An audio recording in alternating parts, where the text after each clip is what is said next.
Hello നമസ്കാരം. നാളത്തെ എപ്പിസോഡിൻ്റെ story ആയിട്ടോ പറയാൻ പോകുന്നത്. നാളെ സംഭവബഹുലമായിട്ട് നടക്കുന്ന എപ്പിസോഡിൻ്റെ സ്റ്റോറിയാണ്. അപ്പോൾ എല്ലാവരും സ്റ്റോറി മുഴുവനായിട്ട് കേൾക്കുക, സപ്പോർട്ട് ചെയ്യുക. നമ്മുടെ ചാനൽ ആദ്യമായിട്ട് കാണുന്നവരാണെങ്കിൽ ഒന്ന് സബ്സ്ക്രൈബ് ചെയ്യുക. അതുപോലെ വീഡിയോ ഒന്ന് ലൈക്ക് ചെയ്തിട്ടും ഹൈപ്പ് ചെയ്തിട്ടും കാണാനായിട്ട് ശ്രമിക്കുക കേട്ടോ. എന്നാൽ നേരെ നമുക്ക് സ്റ്റോറിയിലേക്ക് പോവാം.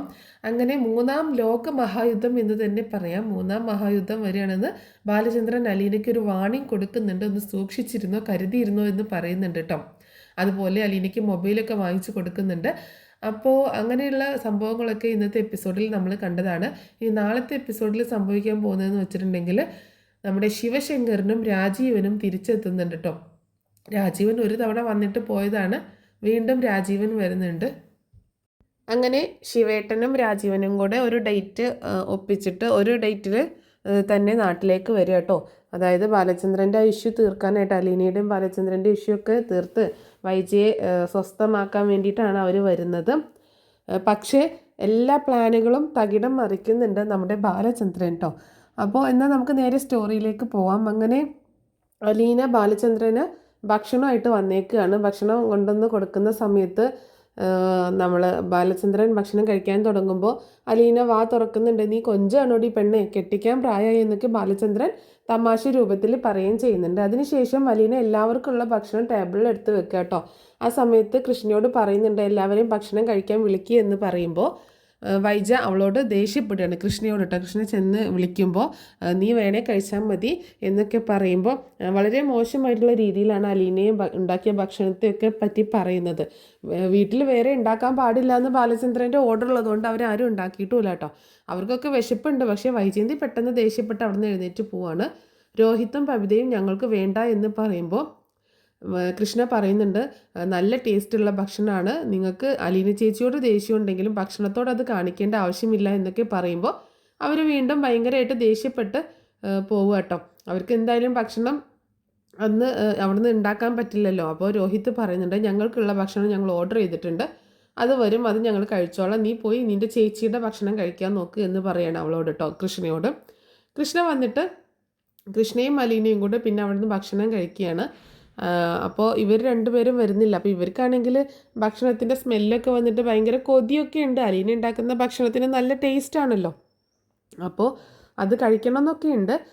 പക്ഷേ അമ്മയ്ക്ക് കൊടുത്ത സപ്പോർട്ട് കാരണമാണ് അവർ ഭക്ഷണം കഴിക്കാതെ മാറിയിരിക്കുന്നത്. ഇനിയിപ്പോൾ ഓർഡർ ചെയ്ത ഭക്ഷണം വരാൻ എത്ര സമയം എടുക്കും എന്നൊക്കെ ആലോചിച്ച് ഇങ്ങനെ ടെൻഷൻ ആവുകയാണ് ചെയ്യുന്നത്. പിന്നീട് കാണിക്കുന്നത് അലീന രേവതിക്കുട്ടിക്ക് ഫോൺ ചെയ്യുകയാണ്. ഫോൺ ചെയ്തിട്ട് ഇങ്ങനെ സംസാരിക്കുന്നുണ്ട്. അലീനയുടെ പുതിയ ഫോണിൽ നിന്നാണ് വിളിക്കുന്നത്. ആരാന്ന് ചോദിക്കുന്ന സമയത്ത് ഞാനാ മോളെ അലീന ചേച്ചി എന്ന് പറയുന്നുണ്ട്. ഇത് ഏതാ നമ്പർ എന്ന് ചോദിക്കുമ്പോൾ ഇവിടുത്തെ സാറ് എനിക്ക് പുതിയ ഫോൺ വാങ്ങിച്ചു തന്നു എന്ന് പറയാട്ടോ. അപ്പോൾ അച്ഛൻ എന്നുള്ള കാര്യമൊന്നും പറയുന്നില്ല. അപ്പോൾ അതെന്താ ബാലചന്ദ്രൻ സാറ് പുതിയ ഫോൺ വാങ്ങിച്ച് തന്നേന്ന് ചോദിക്കുമ്പോൾ അതൊക്കെ ഒരു വലിയ കഥയാണ് മോളെ, ഇവിടുത്തെ കാര്യങ്ങളൊന്നും വിശേഷങ്ങളൊന്നും നീ അറിഞ്ഞില്ലല്ലോ, ഒരുപാട് സംഭവങ്ങളൊക്കെ ഉണ്ടായി എന്ന് പറയട്ടോ. എന്താ ചേച്ചി പറ എന്ന് പറയുമ്പോൾ തൽക്കാലം ഇങ്ങനെ ഫോണിലൂടെ ഇങ്ങനെ സംസാരിക്കാനൊന്നും പറ്റത്തില്ല, അതുകൊണ്ട് ഞാനൊരു ദിവസം നിൻ്റെ അടുത്തേക്ക് വരുന്നുണ്ട്. അപ്പോൾ ഞാൻ എല്ലാ കാര്യങ്ങളും ഡീറ്റെയിൽ ആയിട്ട് പറയാം. എന്താണെങ്കിലും ഞാൻ നിനക്കൊരു ക്ലൂ തരാം. ചെറിയ ഒരു പ്രശ്നം ഉണ്ടായിട്ടുണ്ട്, സാറ് കാര്യങ്ങളൊക്കെ ഇങ്ങനെ അറിഞ്ഞിട്ടുണ്ട് എന്നിങ്ങനെ പറയട്ടോ. അപ്പോൾ രേവതിക്കുട്ടി ചോദിക്കുന്നത് കാര്യങ്ങളൊക്കെ അറിഞ്ഞു എന്നോ, എന്ത് കാര്യങ്ങൾ എന്ന് ചോദിക്കുമ്പോൾ എന്നെക്കുറിച്ചുള്ള സത്യങ്ങൾ തന്നെ എന്ന് പറയട്ടോ. എന്താ ചേച്ചി പറയുന്നത് എന്ന് ചോദിക്കുമ്പോൾ അതാ ഞാൻ പറഞ്ഞത്, ഡീറ്റെയിൽ ആയിട്ട് ഞാൻ പറയാം, അതിൻ്റെ ബാക്കി പത്രമായിട്ടാണ് ഇവിടെ പ്രശ്നങ്ങളൊക്കെ നടക്കുന്നത് എന്ന് പറയാണ്. അപ്പോൾ അവിടുത്തെ മാഡം അറിഞ്ഞോ ഈ കാര്യമൊക്കെ സാറ് അറിഞ്ഞത് എന്ന് ചോദിക്കുമ്പോൾ ഇല്ല അങ്ങനെയൊന്നുമില്ല എന്ന് പറയുന്നുണ്ട്. അപ്പോൾ പിന്നെ അലീന പറയുന്നുണ്ട് എനിക്കാണെങ്കിൽ ഇവിടെ ഒരു ഗോൾഡൻ ചാൻസ് കിട്ടിയേക്കാണ്, എനിക്കിവിടെ ഭയങ്കര സ്ഥാനമാനങ്ങളൊക്കെ കിട്ടിയേക്കാണ് എന്ന് പറയുന്നുണ്ട് കേട്ടോ. എന്താണെന്ന് ചോദിക്കുമ്പോൾ ബാലചന്ദ്രൻ സാർ ഇനി എന്നോട് പറഞ്ഞേക്കുന്നത് അച്ഛ എന്ന് വിളിക്കാനാണ്, ഞാൻ സാറിനെ അച്ഛൻ എന്നാണ് വിളിക്കുന്നത് എന്നൊക്കെ പറയുന്നുണ്ട് കേട്ടോ. അത് കേട്ടപ്പോൾ നമ്മുടെ രേവതിക്കുട്ടിക്ക് ഭയങ്കര സന്തോഷമാണ്. അങ്ങനെ പറഞ്ഞോ സാറ് എന്ന് ചോദിക്കുമ്പോൾ അതേ മോളെ അങ്ങനെ ഒരുപാട് വിശേഷങ്ങൾ പറയാനുണ്ട്, എന്താണെങ്കിലും ഞാൻ അവിടെ വരുമ്പോൾ എല്ലാ കാര്യങ്ങളും പറയാം നിന്നോട് എന്ന് പറയുന്നുണ്ട്. പക്ഷേ എനിക്കിപ്പോൾ എന്താ ചെയ്യേണ്ടതെന്ന് അറിയത്തില്ല, സാറും മേഡവും തമ്മിലുള്ള ഈ വടംവലി നിർത്താൻ എന്താ ഇപ്പോൾ ചെയ്യാന്നുള്ള ഇതെനിക്കറിയത്തില്ല, എങ്ങനെയെങ്കിലും ഈ പ്രശ്നം ഒന്ന് സോൾവ് ആക്കണം എന്നാണ് എൻ്റെ ആഗ്രഹം. എന്നോട് മാഡം പറഞ്ഞിട്ടുണ്ട് ഇവിടെ ആരൊക്കെയോ വരുന്നുണ്ട്, എന്നെ ഇവിടെ നിന്ന് പുകച്ച് പുറത്ത് ചാടിക്കാനാണെന്നൊക്കെ എന്നോട് പറഞ്ഞു എന്നൊക്കെ പറയാണ് അലീന. അപ്പോൾ അതൊക്കെ കേട്ടിട്ട് രേവതിക്കുട്ടിക്ക് പേടി വന്നിട്ട് ചേച്ചി എന്നാൽ പിന്നെ ഇനി അധികം നിൽക്കണ്ട അവിടെ ഇങ്ങോട്ടേക്ക് പോര് എന്ന് പറയുമ്പോൾ അതിന് എന്നെ അച്ഛൻ വിടില്ല മോളെ, അതാണ് കാര്യം എന്ന് പറയണം. ആ സമയത്താണ് അച്ഛനോ എന്ന് ചോദിക്കുന്നത് കേട്ടോ രേവതിക്കുട്ടി. അപ്പോഴാണ് അച്ഛനെന്ന് വിളിക്കാൻ അനുവാദം കിട്ടിയ കാര്യം അലീന രേവതിക്കുട്ടിയോട് പറയുന്നത്. അങ്ങനെ അവർ സംസാരിച്ച് ഫോൺ വെക്കുന്നുണ്ട് കേട്ടോ. പിന്നീട് കാണിക്കുന്നത് കൊല്ലപ്പള്ളിയിലെ വീട്ടിലേക്ക് വൈജയന്തി വരുന്നതാണ്. അതായത് നമ്മുടെ ശിവേട്ടനും രാജീവനും വീണ്ടും തിരിച്ച് ലാൻഡ് ചെയ്തിട്ടുണ്ട് കേട്ടോ. അങ്ങനെ ആ സമയത്ത് വൈജയന്തി അങ്ങോട്ടേക്ക് വിളിച്ചു വരുത്തുന്നതാണ്. അങ്ങനെ അവിടെ വെച്ച് ഇവർ ഒരു ഗൂഢാലോചന തയ്യാറാക്കാൻ വേണ്ടിയിട്ടാണ് വിളിച്ചു വരുത്തുന്നത്. അങ്ങനെ ഈ ശിവേട്ടനും രാജീവും ആണെങ്കിൽ മുത്തശ്ശിയോട് ഇങ്ങനെ സംസാരിക്കുന്നുണ്ട്. ഞങ്ങൾ ഈ അന്യരാജ്യത്ത് നിന്ന് ഇങ്ങോട്ടേക്ക് ഓടി വന്നേക്കുന്നത് ഈ പ്രശ്നത്തിനൊരു പരിഹാരം കാണാൻ വേണ്ടിയിട്ടാണ്. അത് വെറുതെ ആവില്ല ഞങ്ങളുടെ ഈ വരവ് എന്ന് പറയുമ്പോൾ മുത്തശ്ശിക്ക് ആകെ ഭയം തോന്നുക കേട്ടോ. മുത്തശ്ശി പറയുന്നുണ്ട് നിങ്ങളുടെ ദൗത്യം എന്ത് തന്നെ ആയാലും ആ പെൺകുട്ടിയെ നിങ്ങൾ ഉപദ്രവിക്കാൻ പാടില്ല എന്ന് പറയണേ. അതൊക്കെ അവിടുത്തെ സിറ്റുവേഷൻ അനുസരിച്ചിരിക്കും എന്താ അവിടെ സംഭവിക്കുന്നത് എന്നുള്ളത് എന്ന് പറയുമ്പോൾ നിങ്ങൾ കരുതുന്നത് പോലെയൊന്നുമല്ല കാര്യങ്ങൾ. അതൊരു പാവം പെങ്കൊച്ചാണ്. ബാലചന്ദ്രൻ എന്തുകൊണ്ടാണ് അവളെ അവിടെ പിടിച്ചു നിർത്തിയേക്കുന്നത് എന്ന് നമുക്കറിയത്തില്ലല്ലോ. നിങ്ങൾ ബാലചന്ദ്രനോട് സംസാരിക്കുക, അയാളോട് കാര്യങ്ങൾ പറഞ്ഞ് മനസ്സിലാക്കുക. അല്ലാതെ ആ പെൺകുട്ടിയെ നിങ്ങൾ രാജീവ് ചെയ്തതുപോലെ വലിച്ചിഴച്ച് പുറത്ത് കൊണ്ടുപോയി കളയാനൊന്നും നിൽക്കണ്ട. അതൊക്കെ വേറെ വലിയ പ്രശ്നങ്ങളിലേക്ക് മാറും എന്നൊക്കെ മുത്തശ്ശി പറയുമ്പോൾ അമ്മ ഈ കാര്യം ഓർത്ത് ടെൻഷൻ അടിക്കേണ്ട, ഇതിൽ ഇടപെടാനും നിൽക്കണ്ട, അമ്മയ്ക്ക് ഇതിൽ യാതൊരു റോളുമില്ല, ഇത് ഞങ്ങൾ തീരുമാനിച്ച് ഞങ്ങൾ നടപ്പിലാക്കിക്കോളാം എന്ന് ശിവേട്ടൻ പറയട്ടോ. നമ്മുടെ കുടുംബത്തിൽ കയറിയിട്ട് ഇങ്ങനെ ഒരു കള്ളക്കളി കളിക്കാനോ ഇങ്ങനെ ഒരു പ്രശ്നം ഉണ്ടാക്കാനോ ഒന്നും ആരെയും അനുവദിക്കില്ല. ഞങ്ങൾക്ക് വലുത് വൈജയുടെ ജീവിതം തന്നെയാണ്. അത് താറുമാറാക്കാൻ ആര് തന്നെ വന്നു കഴിഞ്ഞാലും അത് അനുവദിച്ച് കൊടുക്കത്തില്ല എന്ന് പറയണം. അതിനുശേഷം അവർ അവിടെ ഡൈനിങ് ഹാളിൽ വന്നിരുന്നിട്ട് സംസാരിക്കുന്നുണ്ട്. വൈജയും അതുപോലെ നമ്മുടെ ശിവേട്ടനും കമലയും രാജിയും ഒക്കെ കൂടി സംസാരിക്കുകയാണ്. അപ്പോൾ ഇവർ പറയുന്നുണ്ട് നമ്മൾ മാത്രം പോയാൽ പോരാ, നമ്മൾക്കും ഒരു ആൾബലം ഉണ്ടെന്ന് കാണിക്കണം. നമുക്ക് രാവണ്യമ്മാമ്മയുടെ മക്കളെ കൂടി വിളിക്കാം, അവർ കൂടി ഉണ്ടാകുമ്പോൾ ഒരു ധൈര്യമാണ്. നമ്മളെല്ലാവരും കൂടി അങ്ങോട്ടേക്ക് കയറി ചെല്ലുമ്പോൾ അയാളൊന്ന് പകച്ചു പോകും എന്നൊക്കെ പറയുന്നുണ്ട് ശിവേട്ടൻ. അപ്പോൾ എന്നാൽ അങ്ങനെ തന്നെ ചെയ്യാമെന്ന് പറയുന്നുണ്ട് കേട്ടോ. അപ്പോൾ വൈജയന്തി പറയുന്നുണ്ട് എനിക്ക് വേറെ ഒരു കാര്യവും അറിയണ്ട, എനിക്ക് അവളെ അവിടെ നിന്ന് നിങ്ങൾ പുറത്താക്കി തരണം, അത്ര മാത്രമേ ഉള്ളൂ എൻ്റെ ലക്ഷ്യം എന്ന് പറയാണ്. അങ്ങനെ എന്താണെങ്കിലും ഇനി രാവണ്യമ്മാമ്മയുടെ മക്കൾ കൂടി വരട്ടെ, അതിനുശേഷം നമുക്ക് തീരുമാനമെടുക്കാം എന്ന് പറയുമ്പോൾ രാജീവ് പറയുന്നുണ്ട് അവളുടെ കാലെ പിടിച്ച് വലിച്ചു വെച്ച് റോട്ടിലോട്ട് കൊണ്ടുപോയി കളയണം, അതാണ് വേണ്ടത് എന്ന് പറയുമ്പോൾ ആവേശം വേണ്ട രാജീവ, കഴിഞ്ഞ തവണ നീ വന്നിട്ട് ഇത് തന്നെയല്ലേ ചെയ്തത്, എന്നിട്ട് എന്താണ് ഉണ്ടായത് എന്ന് പറയണം. പക്ഷേ കഴിഞ്ഞ തവണത്തെ പോലെയല്ല, ഇപ്പോൾ നമ്മൾ ഒറ്റക്കെട്ടായിട്ട് നമ്മൾ ഒന്നിച്ച് പോവില്ലേ, അപ്പോൾ തീർച്ചയായിട്ടും നമുക്ക് അവൾ അവിടെ നിന്ന് പറഞ്ഞയക്കാനായിട്ട് സാധിക്കും എന്ന് പറയുന്നുണ്ട് കമലയും കേട്ടോ. കമലയും സപ്പോർട്ട് ചെയ്യാണ് രാജീവിന്. അപ്പോൾ നിങ്ങൾ പറയുന്നത് പോലെയൊന്നുമല്ല കാര്യങ്ങൾ, ഇതിപ്പോൾ എങ്ങനെയാണ് സംഭവിക്കുക എന്നൊന്നും നമുക്ക് പറയാൻ പറ്റത്തില്ല എന്ന് പറയുമ്പോൾ വൈജ് പറയുന്നുണ്ട് എന്ത് തന്നെ ചെയ്താലും വേണ്ടില്ല, അവളെ അവിടെ നിന്ന് പറഞ്ഞേക്കണം. ഇനി ആജീവനാന്തം ബാലചന്ദ്രൻ എന്നോട് മിണ്ടാതെ നടന്നാലും എനിക്ക് യാതൊരു വിഷയവുമില്ല, അവൾ ആ വീട്ടിൽ നിന്ന് പറഞ്ഞയക്കുക തന്നെ വേണം എന്ന് പറയുന്നുണ്ട്. അപ്പോൾ എന്താണെങ്കിലും നാളെ നമുക്ക് ഇതിനൊരു തീരുമാനം ഉണ്ടാക്കാം, അവർ കൂടി വരട്ടെ, അതിനുശേഷം നമുക്ക് കടപ്പാട്ടൂർ വീട്ടിലേക്ക് ചെല്ലാം എന്ന് പറഞ്ഞ് അന്ന് അവർ പിരിയണം. അങ്ങനെ വൈജയന്തി തിരിച്ച് വീട്ടിലേക്ക് തന്നെ പോകുന്നുണ്ട് കേട്ടോ. നമ്മുടെ കൊല്ലപ്പള്ളിയിലേക്ക് തന്നെ പോകുന്നുണ്ട്. കൊല്ലപ്പള്ളിയിൽ നിന്ന് കടപ്പാട്ടൂരിലേക്ക് പോവുകയാണ്. അങ്ങനെ അന്ന് രാത്രി ഭക്ഷണമൊക്കെ എടുത്ത് വെച്ച് കഴിച്ച് അതിനുശേഷം വൈജയന്തി അലീനയുടെ അടുത്ത് വന്നിട്ട് പറയുന്നുണ്ട് നീ കരുതിയിരുന്നോടി, നാളെ ഇവിടെ എൻ്റെ കുറച്ച് ബന്ധുക്കൾ വരുന്നുണ്ട്, നിന്നെ ഇവിടെ നിന്ന് അടിച്ചിറക്കാനായിട്ടാണ്, നിനക്ക് ഇന്ന് രാത്രി കൂടി ഇവിടെ താമസിക്കാം, നാളെ മുതൽ നീ ഇവിടെ ഉണ്ടാവത്തില്ല എന്നിങ്ങനെ പറയാട്ടോ. അപ്പോൾ അലീനയ്ക്ക് മനസ്സിലാവുകയാണ് നേരത്തെ ബാലചന്ദ്രൻ പറഞ്ഞിട്ടുണ്ടായിരുന്നല്ലോ ഒരു ലോകമഹായുദ്ധത്തിനുള്ള ഒരു തയ്യാറെടുപ്പുകൾ അണിയറയിൽ നടക്കുന്നുണ്ടെന്നുള്ളത്. അപ്പോൾ ആ കാര്യം മനസ്സിലാവണം. അപ്പോൾ അലീന പറയുന്നുണ്ട് ആര് തന്നെ വന്നാലും മാഡം ഉദ്ദേശിക്കുന്ന കാര്യം നടക്കാൻ പോകുന്നില്ല, എന്നെ ഇവിടെ നിന്ന് പറഞ്ഞയക്കാനും പോകുന്നില്ല, ഞാൻ ഇവിടെ നിന്ന് പോവാനും പോകുന്നില്ല, മാഡം തന്നെ തോറ്റു പോകത്തേ ഉള്ളൂ, മാഡം വെറുതെ നാണം കെടാനായിട്ട് ആരെയും ഇങ്ങോട്ടേക്ക് വിളിച്ചു വരുത്തണ്ട എന്ന് പറയുമ്പോൾ നമുക്ക് കാണാടി ആരാണ് ജയിക്കാൻ പോകുന്നതെന്ന് നമുക്ക് കാണാമെന്ന് വൈജ വെല്ലുവിളിക്കുകയാണ് അലീനയെ. അലീനയ്ക്കാണെങ്കിൽ ഭയങ്കര വിഷമാവുന്നുണ്ട്. ആ സമയത്ത് അലീന പറയുന്നുണ്ട് മാഡം കരുതുന്നത് പോലെ ഒന്നുമല്ല കാര്യങ്ങൾ, ഇവിടെ എന്തൊക്കെ പ്രശ്നം ഉണ്ടാക്കുന്നു അത്രയും അധികം മാഡം ഒരിക്കലും ദുഃഖിക്കേണ്ടി വരും, ഇതൊക്കെ ആലോചിച്ച് സങ്കടപ്പെടുമ്പോൾ ആരും തന്നെ ആശ്വസിപ്പിക്കാനുണ്ടാവത്തില്ല മാഡത്തിന് എന്നൊക്കെ പറയട്ടോ. എനിക്ക് ഒരു ദുഃഖം ഉണ്ടാവത്തില്ല അടി, നിന്നെ ഇവിടെ നിന്ന് പറഞ്ഞയച്ചു കഴിഞ്ഞാൽ എൻ്റെ ജീവിതം സന്തോഷകരമായിട്ട് മുന്നോട്ട് പോകത്തേ ഉള്ളൂ, അതുകൊണ്ട് നീ കരുതിയിരുന്നോ നാളെ നിന്നെ ഇവിടെ നിന്ന് അടിച്ചിറക്കുന്ന ദിവസമാണ് എന്ന് പറയാണ് അലീനയോട്. അങ്ങനെ അലീനയാണെങ്കിൽ ആകെ വിഷമിച്ച് നിൽക്കണം. എന്നിട്ട് വൈജയന്തി അവിടെ നിന്ന് പോകുന്നുണ്ട് കേട്ടോ. അങ്ങനെ ആ സമയത്ത് കൃഷ്ണ അങ്ങോട്ടേക്ക് വന്നിട്ട് എന്താ ചേച്ചി അമ്മ പറഞ്ഞത് എന്ന് ചോദിക്കുമ്പോൾ നാളെ ആരൊക്കെയോ വരുന്നുണ്ട്, എന്നെ ഇവിടെ നിന്ന് അടിച്ചിറക്കാനാണെന്നാണ് പറഞ്ഞത് എന്ന് പറയട്ടോ. അവിടെ ശിവദാസങ്കളും അതുപോലെ രാജീവങ്കളൊക്കെ വന്നിട്ടുണ്ട്. പിന്നെ തിരുവനന്തപുരത്ത് നിന്ന് ആരൊക്കെയോ വരുന്നുണ്ടെന്ന് പറയണത് കേട്ടു, ഭവ്യേച്ചിയോടൊക്കെ അമ്മ പറയണത് കേട്ടു എന്ന് പറയട്ടോ.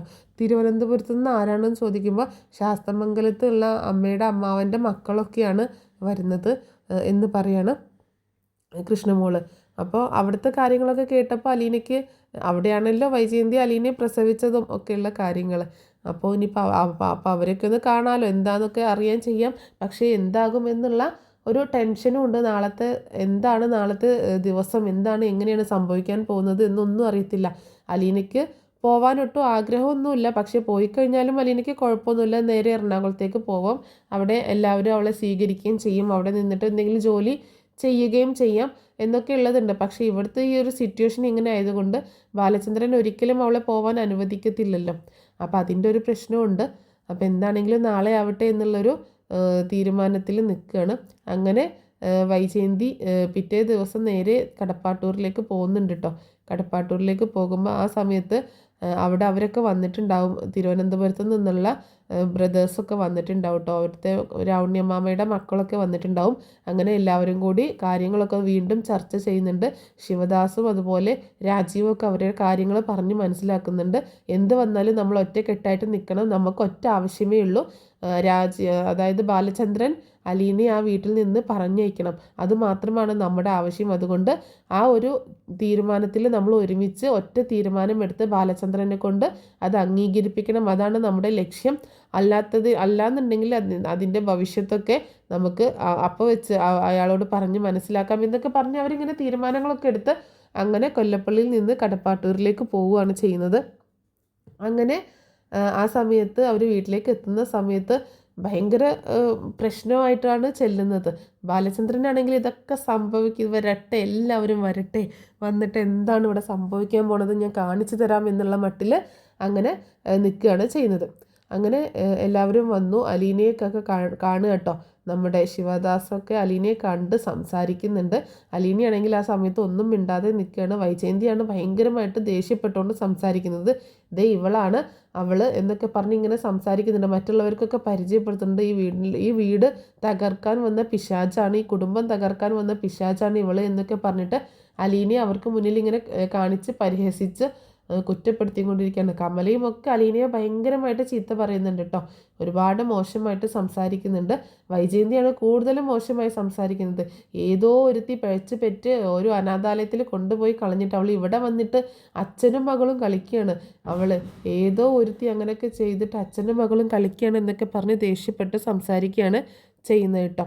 അങ്ങനെ ശിവേട്ടൻ പറയുന്നുണ്ട്, ബാലചന്ദ്രനെ വിളിക്ക്, എന്നാലല്ലേ കാര്യത്തിനൊരു തീരുമാനമാവത്തുള്ളൂ, ബാലചന്ദ്രൻ വരാതെ എങ്ങനെയാണ്, നമ്മളിവിടെ ഇരുന്ന് സംസാരിച്ചിട്ട് കാര്യമില്ലല്ലോ എന്ന് പറഞ്ഞിട്ട് അങ്ങനെ ബാലചന്ദ്രനെ വിളിക്കുകയാണ്. ബാലചന്ദ്രൻ മുകളിൽ നിന്ന് താഴേക്ക് ഇറങ്ങി വരുന്നുണ്ട് കേട്ടോ.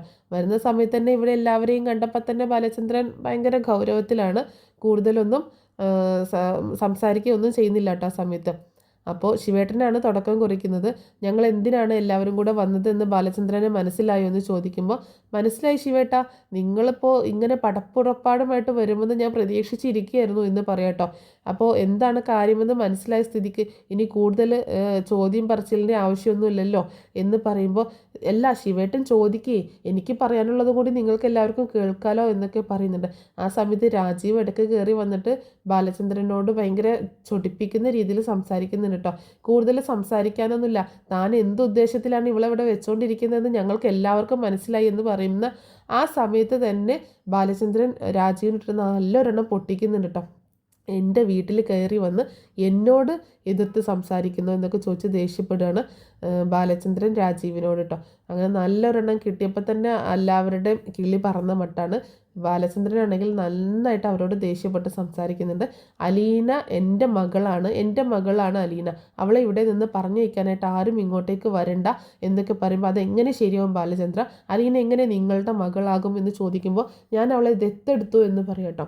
അപ്പോൾ കൃഷ്ണയും അതുപോലെ ബബിതയും രോഹിത്തും എല്ലാവരും ഉണ്ട്. അപ്പോൾ എന്താ അവിടെ സംഭവിക്കാൻ പോകണമെന്നുള്ളൊരു അങ്കലാപ്പിലാണ്.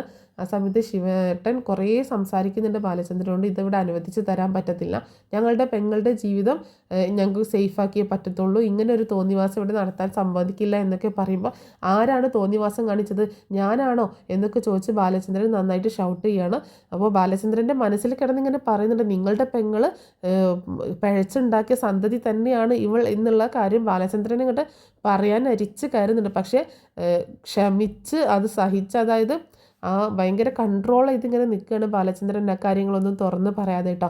നിങ്ങളുടെ പെങ്ങൾ ആഗ്രയിൽ പോയി പിഴച്ചുണ്ടാക്കി തിരുവനന്തപുരത്ത് ഇവരുടെ വീട്ടിൽ പോയിട്ട് പ്രസവിച്ചില്ലേ, ആ പെൺകുട്ടിയാണ് ഇത് എന്നുള്ള കാര്യം ബാലചന്ദ്രൻ ഇങ്ങനെ പറയാനായിട്ട് ഇങ്ങനെ വരുന്നുണ്ട്. പക്ഷേ പറഞ്ഞു കഴിഞ്ഞാൽ ഉണ്ടാവുന്ന അനന്തര ഫലങ്ങൾ ഓർത്തിട്ട് അതിങ്ങനെ പറയാതെ വെക്കുകയാണ്. തൽക്കാലം അത് പറയാനും അറിയിക്കാനും ഒന്നും സമയമായിട്ടില്ല എന്നുള്ള ഒരു തീരുമാനത്തിൽ എന്നിട്ട് ഇവർക്ക് നല്ല മറുപടിയും കൊടുക്കുന്നുണ്ട്. അലീന എൻ്റെ മകളാണ്, ഇത് എൻ്റെ വീടാണ്, എൻ്റെ വീട്ടിൽ ഞാൻ ആരെ താമസിപ്പിക്കേണ്ട എന്നുള്ളത് നിങ്ങളെ ബോധ്യപ്പെടുത്തേണ്ട കാര്യമില്ല, മാത്രമല്ല അലീനയെ ഞാൻ എൻ്റെ മകളായിട്ട് ദത്തെടുത്തേക്കാണ് എന്നുകൂടി പറയുന്നുണ്ട്. അതിൻ്റെ രേഖകൾ വരെ കാണിച്ചു കൊടുക്കുകയാണ് ബാലചന്ദ്രൻ. ഇനി ഇവളെക്കുറിച്ച് നിങ്ങൾ എന്ത് തന്നെ പറഞ്ഞു വന്നാലും എന്നെ ബാധിക്കുന്ന വിഷയമല്ല, നിങ്ങൾക്ക് പോകാം. ഇനി അലീന വിഷയവുമായി സംബന്ധിച്ച് നിങ്ങൾ ആരും കൊല്ലപ്പള്ളിയിൽ നിന്ന് ഒരുത്തനും ഈ വീടിൻ്റെ പടി ചവിട്ടേണ്ട ആവശ്യമില്ല, നിങ്ങൾക്ക് പിരിഞ്ഞു പോകാം, കൂടെ പോവേണ്ടവർക്കും കൂടെ പോകാം, പിന്നീട് ഇങ്ങോട്ടേക്കൊരു തിരിച്ചുവരവ് പ്രതീക്ഷിക്കേണ്ട എന്നും കൂടി ബാലചന്ദ്രൻ പറഞ്ഞിട്ട് മുകളിലേക്ക് കയറി പോവാണ്. അങ്ങനെ എന്താണെങ്കിലും നല്ല സംഭവ ബഹുലമായിട്ടുള്ള ഒരു എപ്പിസോഡാണ് നാളത്തെ എപ്പിസോഡ്. അപ്പോൾ എല്ലാവർക്കും സ്റ്റോറി ഇഷ്ടമായിട്ടുണ്ടാവുമെന്ന് കരുതുകയാണ്. സപ്പോർട്ട് ചെയ്യാൻ മറക്കരുത് കേട്ടോ.